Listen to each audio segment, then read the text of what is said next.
অনুরাগের ছোঁয়া মহাপর্বে আজকে আমরা দেখতে পাই সূর্যর সাথে সোনাও আসে সেখানে। সোনা সেখানে রূপাকেও দেখতে পায় এবং রূপাকে দেখে তার মাথা খারাপ হয়ে যায় এবং দীপাকে বলে ওঠে, আপনি এই মেয়েটাকে কেন এখানে ডেকেছেন? সোনা দীপাকে বলে, আপনি যাকে তাকে এখানে ডেকেছেন, আমি এখানে থাকতে পারি না।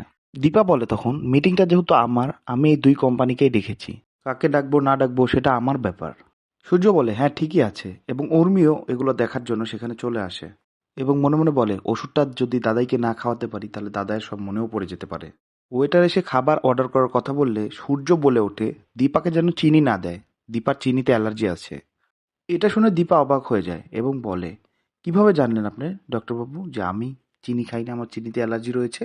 সূর্য তখন বলে, আসলেই তো আমি কিভাবে জানলাম, এবং নিজেই নিজের প্রতি অবাক হয়ে যায়।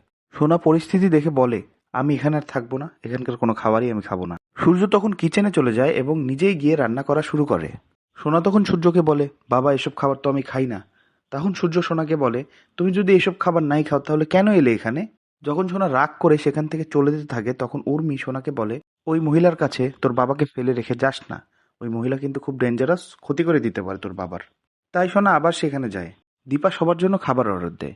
এদিকে ডক্টর সেনের অনেক কিছুই মনে পড়তে থাকে, বিশেষ করে যখন দীপা ডক্টর সেনকে ডাক দেয়, ডক্টর সেনের সাথে যখন কথা বলে তখন। অন্যদিকে হঠাৎ সেখানে উর্মি চলে আসে এবং উর্মি এসে বলে, ডক্টরবাবু আপনার ওষুধ খেতে হবে, আপনি ওষুধটা খেতে ভুলে গেছেন।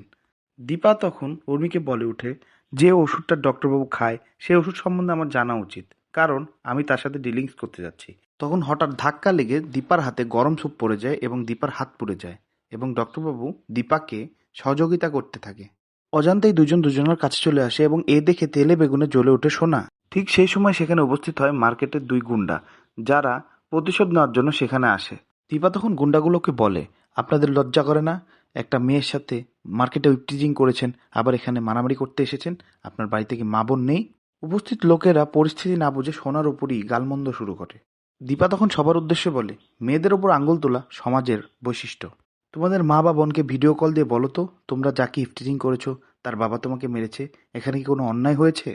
হোটেলের উপস্থিত লোকজনেরা তাদের ভুল বুঝতে পেরে যায় এবং গুন্ডাগুলোকে চ্যাংদোলা করে সেখান থেকে বের করে দেয়।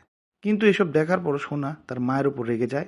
উর্মিও সেই সুযোগেই ডক্টর সেনকে সেখান থেকে নিয়ে যায় এবং দীপা চাইলেও অনেক রহস্যের উদ্ঘাটন করতে পারে না। তো বন্ধুরা, আগামী পর্বে কি হবে তোমরা কমেন্ট করে জানিও কিন্তু, এবং অনুরাগের ছোঁয়া নাটকটির আপডেট পেতে, প্রেডিকশন পেতে আমাদের চ্যানেলটি সাবস্ক্রাইব করো, আর অবশ্যই বেল আইকনটিও চাপ দিও যাতে ইনস্ট্যান্ট নোটিফিকেশন তোমার কাছে চলে যায়। ধন্যবাদ।